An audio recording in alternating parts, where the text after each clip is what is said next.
So welcome to my channel Academy Villa. I am Astos and let's begin today's class. So जैसा कि मेरे कुछ subscribers की demand थी कि ये चैप्टर 4 क्लास 9 का जो है इंग्लिश बुक की बिहार बोर्ड की उसके क्वेश्चन आंसर की वीडियो जल्द से जल्द लाई जाए, तो मैंने अर्जेंट बेसिस पे अभी के अभी और उनका कमेंट को सीरियसली लेते हुए मैंने तुरंत उसकी वीडियोस बनाई। मुझे टाइम की कमी लग रही है क्योंकि मुझे थोड़ा ये राइटिंग लिखने में जो भी है टाइप करने में थोड़ी दिक्कत आ रही है, टाइम लग रहा है।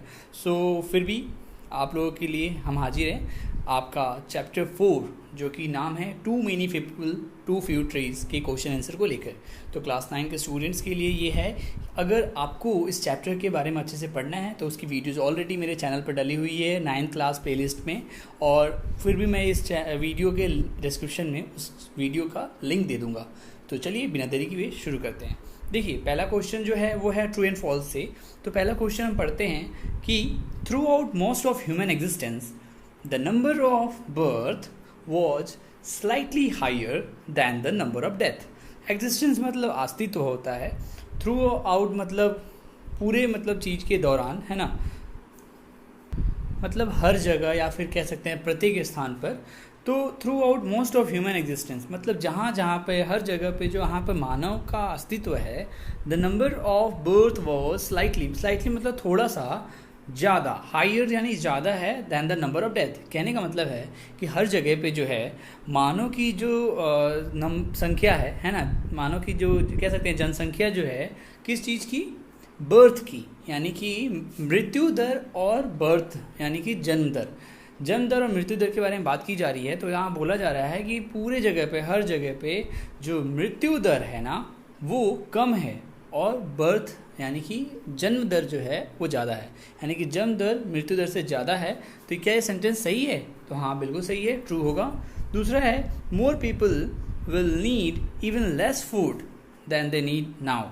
मतलब जाहिर सी बात है जब आपका जनसंख्या बढ़ेगा तो ज़्यादा लोग हो जाएंगे, मोर पीपल, और वो उनको क्या ज़रूरत पड़ेगी कि उनको कह रहा है ये कि उन्हें कम खाने की ज़रूरत पड़ेगी, जितना अभी उनकी ज़रूरत है ना उससे भी कम खाने की ज़रूरत पड़ेगी अगर ज़्यादा लोग हो जाएंगे तो आपको क्या लगता है सेंटेंस सही है? बिल्कुल नहीं भाई, तो ये फॉल्स होगा, क्योंकि ज़्यादा लोग होंगे तो खाने की ज़रूरत है, भोजन की जो ज़रूरत है वो तो बढ़ेगी ना, डिमांड तो बढ़ेगी। तो यहाँ पे उल्टा बोल रहा है, तो ये फॉल्स है।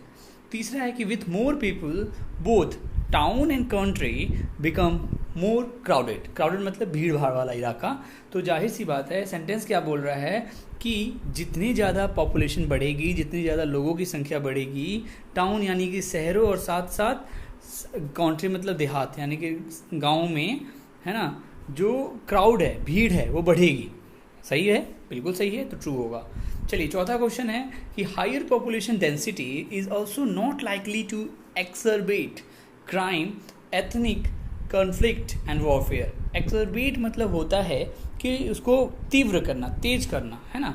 तो कहने का मतलब है कि यहाँ पे जो सेंटेंस है वो क्या लिखा जा रहा है उसका हिंदी समझिए। पहले लिख रहा है कि हायर पॉपुलेशन, अगर आपकी जनसंख्या बढ़ती है, जनसंख्या का घनत्व अगर बढ़ता है तो उसकी वजह से जो क्राइम रेट है वो नहीं बढ़ेगा। इसके सेंटेंस के हिसाब से कहा जा रहा है कि क्राइम रेट नहीं बढ़ेगा अगर पॉपुलेशन बढ़ेगा तो, है ना, और साथ ही साथ कोई धार्मिक वाद विवाद भी नहीं होगा और कोई जातिवाद पे लेकर कुछ भी मतलब लड़ाइयाँ भी नहीं होंगी। तो क्या ये सेंटेंस सही है? बिल्कुल नहीं भाई। पॉपुलेशन बढ़ेगी तो जाहिर सी बात है इन सब चीज़ों की तादाद बढ़ जाएगी, बहुत सारे झगड़े होते हैं, बहुत सारे मसले होते हैं, वो क्राइम जो है सब कुछ बढ़ जाता है। और यहाँ पे उल्टा बोल रहा है कि नॉट, है ना, नॉट, तो ये गलत है, ठीक है, तो ये फॉल्स होगा। चलिए पांचवा है कि population size and rates of growth are key elements in environmental change. कह रहा है कि इन्वायरमेंटल चेंज यानी कि जो हम कहते हैं ना कि पर्यावरणीय परिवर्तन, है ना, यानी कि पर्यावरण में जो चेंज आ रहा है, परिवर्तन आ रहा है, उसके लिए जिम्मेदार कौन है? उसके लिए मुख्य जो तत्व हैं, है ना, कहते हैं ना मुख्य प्रमुख तत्व जो हैं वो कौन है?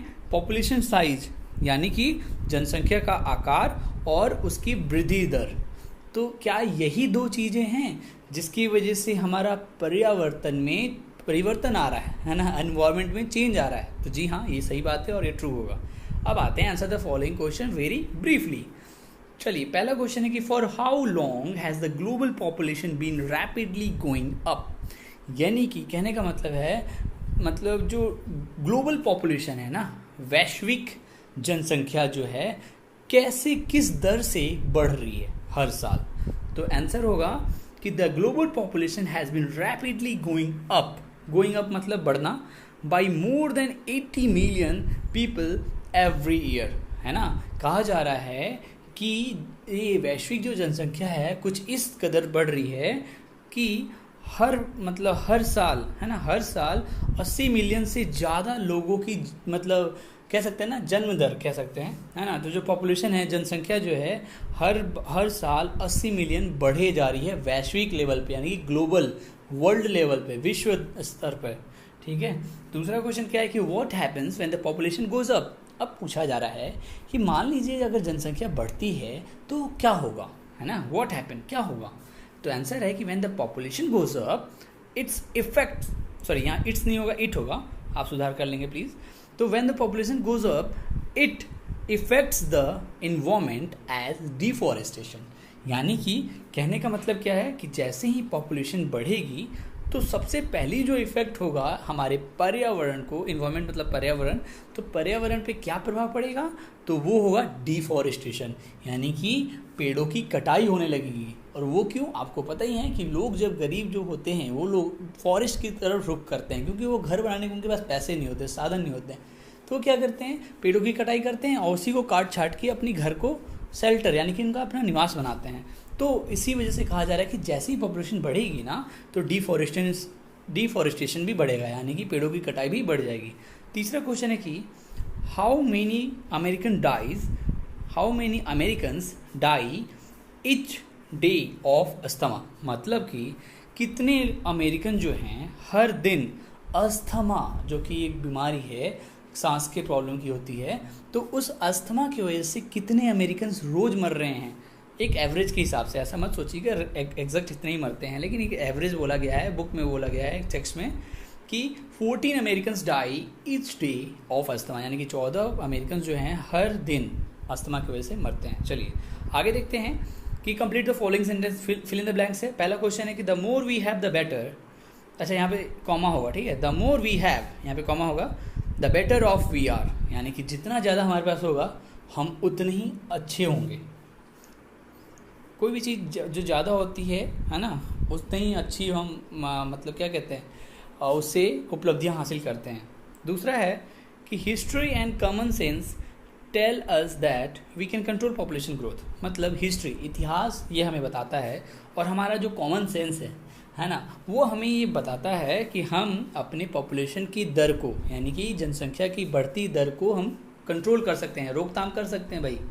अब आगे देखते हैं, तीसरा है कि as the population grows more and more people are forced to convert forest into farmland. यही बात अभी मैंने बात करी कि जितनी ज़्यादा पॉपुलेशन की वृद्धि होगी, जनसंख्या में वृद्धि होगी, उतना ही लोगों का मतलब रुख होगा किधर की तरफ, वो लोग फोर्स्ड होंगे, यानी कि उन पर ये प्रेशर पड़ेगा। जाहिर सी बात है वो कुछ कर ही नहीं सकते, यानी कि मरता क्या ना करता वाला सिचुएशन है, और आप क्या करेंगे, फोर्स्ड हैं क्या करने के लिए, to convert forest into farmland, यानी कि फॉरेस्ट एक तो चीज़ हो जाएगी, पेड़ों की कटाई कर देंगे तो उस पेड़ों से शेल्टर हो जाएगा, यानी कि निवास स्थान बन जाएगा, और दूसरी बात वो जो ज़मीन खाली होगी उस पर फार्म लैंड बन जाएगा, यानी कि खेती करने के लिए वो जगह बन जाएगी। तो वही बोला जा रहा है कि जितनी पॉपुलेशन बढ़ेगी ना तो वो फॉरेस्ट को लोग क्या करेंगे, कन्वर्ट कर देंगे, तब्दील कर देंगे किसमें, फार्म लैंड में, ठीक है ना। आगे देखते हैं, forest covered around 40% of the earth's total land area. कहने का मतलब है कि जो जंगल है ना वो हमारी पृथ्वी के पूरे भूभाग में, लैंड एरिया मतलब भूभाग, तो भूभाग का जो 40% हिस्सा है ना पूरी पृथ्वी का, वो जंगलों से घिरा हुआ है, ठीक है। चलिए अब देखते हैं पांचवा क्या है कि humanity can continue to fell trees, cross its finger and hope for the best. कहने का मतलब है मानवता, ह्यूमैनिटी मतलब मानवता, तो ह्यूमैनिटी जो है यानी कि मानव लोग मतलब लोग जो हैं वो पेड़ों को गिराना जारी रखेंगे, अपनी उंगलियां क्रॉस करके रखेंगे और कहेंगे कि हम अच्छी चीज़ों की कामना करते हैं, होप फॉर द बेस्ट, यानी कि अच्छी चीज़ों की कामना करना। तो अब आगे बढ़ते हैं, आंसर द फॉलोइंग क्वेश्चन, फिर से आगे क्वेश्चन आंसर चलिए, पहला है कि name the country in which the population growth has been slowed down remarkably.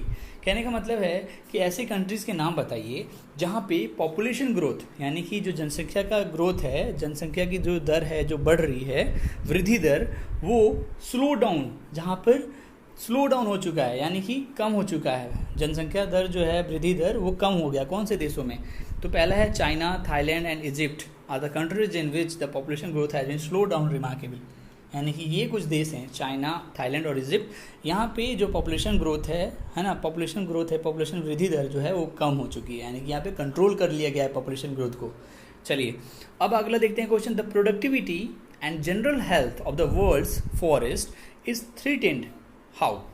Threatened मतलब होता है धमकी देना, लेकिन यहाँ पे जो मायने में यूज किया गया है कि थ्रेट मतलब हमें, मतलब खतरा, कि हमारे लिए खतरा क्यों मंडरा रहा है। कहने का मतलब है कि productivity and general health of world's forest, यानी कि देश की जो, मतलब पूरे विश्व के जो जंगल हैं उनकी हेल्थ यानी कि उनके स्वास्थ्य को लेकर। किसके स्वास्थ्य को लेकर? वर्ल्ड्स फॉरेस्ट, यानी कि जंगल जो हैं, पूरे विश्व के जो जंगल हैं उनके स्वास्थ्य को लेकर, द प्रोडक्टिविटी या फिर उनकी उत्पादकता को लेकर, है ना, क्यों हमें खतरा मंडरा रहा है, क्यों, आखिर कैसे, आपको कैसे लगता है? तो आंसर है कि the productivity and general health of the world's forest is threatened, मतलब किसके द्वारा इसको खतरा है वो देखते हैं, by such things as the greenhouse effect. Greenhouse effect की वजह से खतरा मंडरा रहा है। ओजोन लेयर डिप्लीशन, जो हमारी ओजोन की परत है हमारी पृथ्वी के ऊपर, उसमें छिद्र हो गया है, उसकी वजह से। एयरबोर्न पॉल्यूशन यानी कि हवा में जो पॉल्यूशन हो जा रहा है, उस वजह से भी हमारे फॉरेस्ट जो हैं, जंगल जो हैं, उनके पेड़ वगैरह सूखते हैं, तो उनसे भी खतरा है उनको। और साथ ही साथ एसिड रेन यानी अम्ल वर्षा। इसका मतलब आपको जाहिर सी बात है पता होना चाहिए, फिर भी मैं थोड़ा सा एक ब्रीफ बता देता हूँ। एसिड रेन का मतलब, एसिड रेन वहाँ पर होते हैं, अम्ल वर्षा, जहाँ पे कैसे ना एसिड की बारिश होती है। कहने का मतलब क्या है, ये उन जगहों पे होता है जहाँ पर आपके बहुत सारी इंडस्ट्रीज़ होती हैं, और इंडस्ट्रीज़ जो उनके धुएं निकलते हैं, मतलब गंदे धुएं जो निकलते हैं, पॉल्यूटेड धुएं, स्मोक्स, वो ऊपर जाके जमा होते हैं, और वो बारिश जो होती है वो आपको बहुत नुकसान करती है। मतलब वो हमारे नेशनल मॉन्यूमेंट्स को मतलब क्षति पहुंचाती है, घरों को क्षति पहुंचाती है, फसलों को क्षति पहुंचाती है। तो एसिड रेन बहुत नुकसानदायक होती है। तो कहने का मतलब है कि किस वजह से ये होता है, वर्ल्ड फॉरेस्ट के लिए हेल्थ खराब क्यों हो रहा है वर्ल्ड फॉरेस्ट का, तो इन सब वजह से, green house effect, ozone layer depletion, airborne pollution और साथ ही साथ एसिड रेन। चलिए अब तीसरा क्वेश्चन देखते हैं। What hampers the ability of biosphere to sustain life? Hampers का मतलब होता है बाधा डालना, ठीक है। तो कहा जा रहा है कि what hampers the ability of biosphere to sustain life? कहने का मतलब है कि जीवन को बनाए रखने के लिए, है ना, जीवमंडल की क्षमता में क्या बाधा आती है, ठीक है। बायोस्फीयर मतलब जीवमंडल, तो जीवन को बनाए रखने में, जीवमंडल में, है ना, जीवन को बनाए रखने के लिए जीवमंडल की क्षमता में, कैपेबिलिटी, जीवमंडल की क्षमता में बाधा क्यों आती है? तो आंसर है कि the eventual consequences of massive and ongoing deforestation hamper the ability of the biosphere to sustain life. देखिए इसका मेन रीजन क्या है मैं बताता हूँ।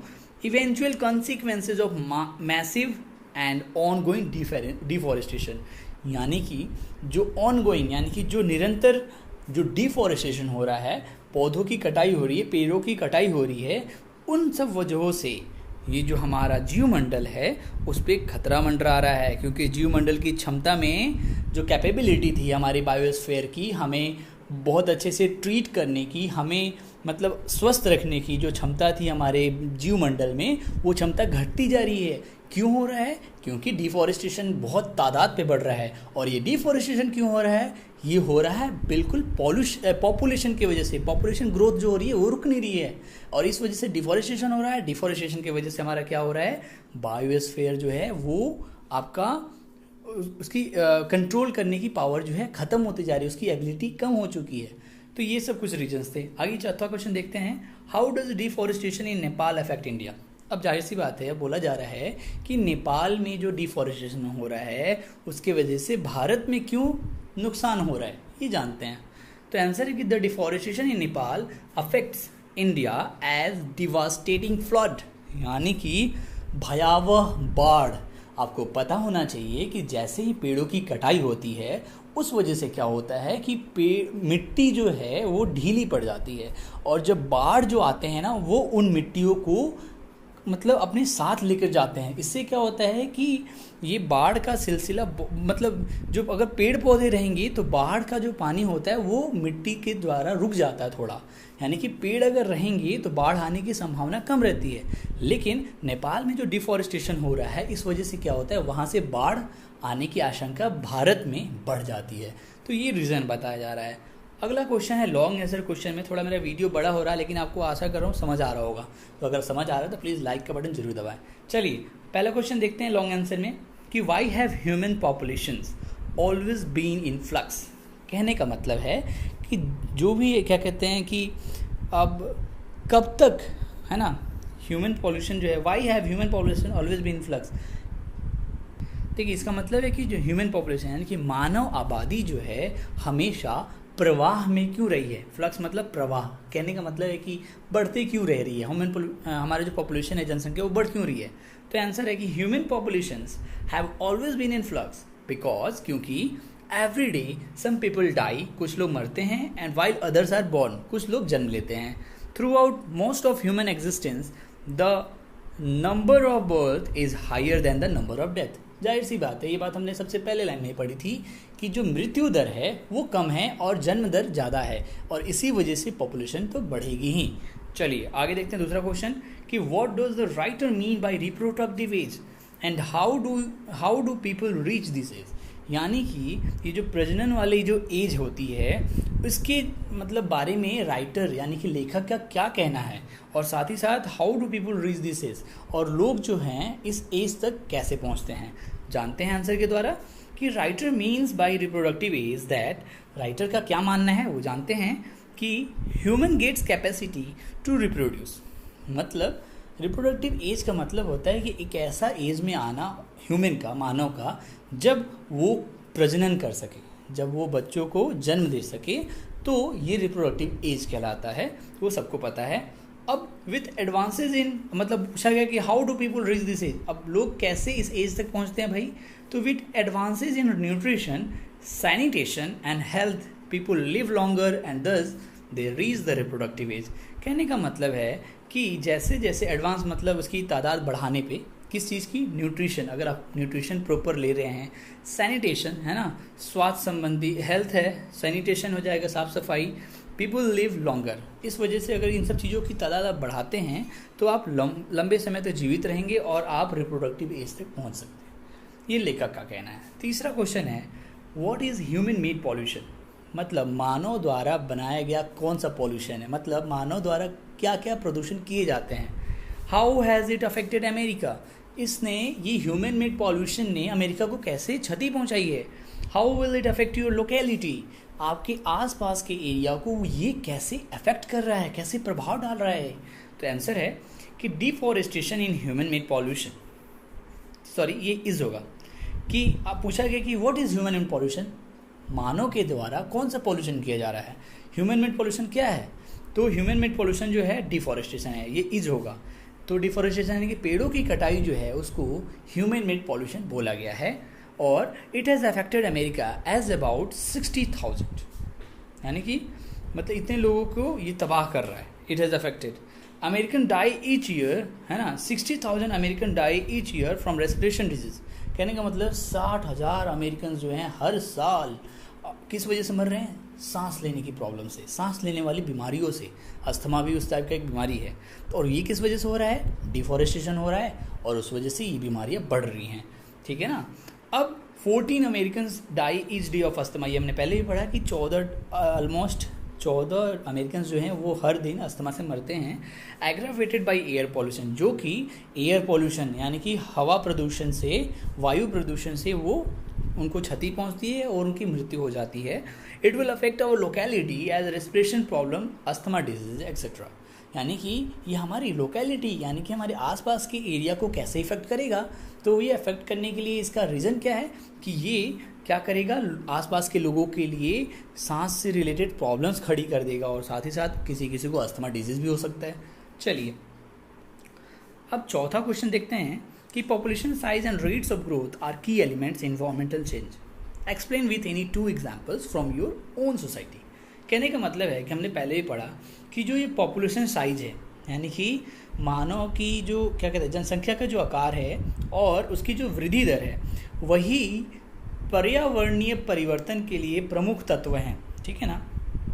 इसको लेकर आप 2 एग्जाम्पल पेश करिए आपकी आसपास की सोसाइटी को का एग्जाम्पल लेकर, है ना। एंड तो आंसर है कि when population will grow it will need more land. जाहिर सी बात है, जब पॉपुलेशन बढ़ेगी ज़्यादा जगह ज़रूरत पड़ेगी, ज़्यादा लैंड की ज़रूरत पड़ेगी। शेल्टर्स टू लिव, आवास की ज़रूरत पड़ेगी, पॉपुलेशन बढ़ेगा तो रहने के लिए। And more food to alive, यानी कि ज़्यादा भोजन चाहिए हमें जीवित रहने के लिए। This will cause as cutting of forest, और इस वजह से पेड़ों की कटाई शुरू हो जाएगी। अब देखिए, in many of the societies I see that men are cutting trees rapidly to make their shelters. मैंने बहुत सारी सोसाइटीज़ में देखा है कि वहाँ पे लोग जो हैं अपनी घरों को बनाने के लिए पेड़ों की कटाई करते हैं। तो they demand many kinds of furniture, house material etcetera made by would which cause is environmental change. मतलब उनकी जो डिमांड होती है कि वो बहुत तरीके के फर्नीचर्स बनाएं, घर की जो मटेरियल्स हैं, सामान है उसको बनाएं इत्यादि वगैरह, जो कि लकड़ियों से ही बनती है। और लकड़ियों के लिए हमें पेड़ काटने पड़ेंगे और इस वजह से पर्यावरण में चेंज आएगा, है ना, पर्यावरण में चेंज आएगा, सॉरी। इन्वायरमेंटल चेंज क्योर्स मतलब इलाज करना, एक तरीके से ठीक करना। तो environmental change cures as heavy rain, drought, etc. which affected the human life। यानी कि इन्वायरमेंटल चेंज, अब जब इन्वायरमेंटल चेंज होगा उस वजह से क्या होगा, मैंने पर्यावरण में चेंज आएगा तो बहुत भारी वर्षा हो सकती है, अकाल आ जाता है कभी कभी, और जिस वजह से ह्यूमन लाइफ जो है तबाह हो जाती है। एंड हेंस, और इसीलिए we can say that population size and rates of growth are the key elements in environmental change. और इस वजह से हम कह सकते हैं जो जनसंख्या की वृद्धि दर है और उसका जो एक्सपेंडेशन है, उस वजह से क्या होते हैं, यही प्रमुख तत्व हैं पर्यावरण में चेंज लाने के लिए, परिवर्तन लाने के लिए। चलिए 5वां क्वेश्चन पढ़ते हैं, लास्ट।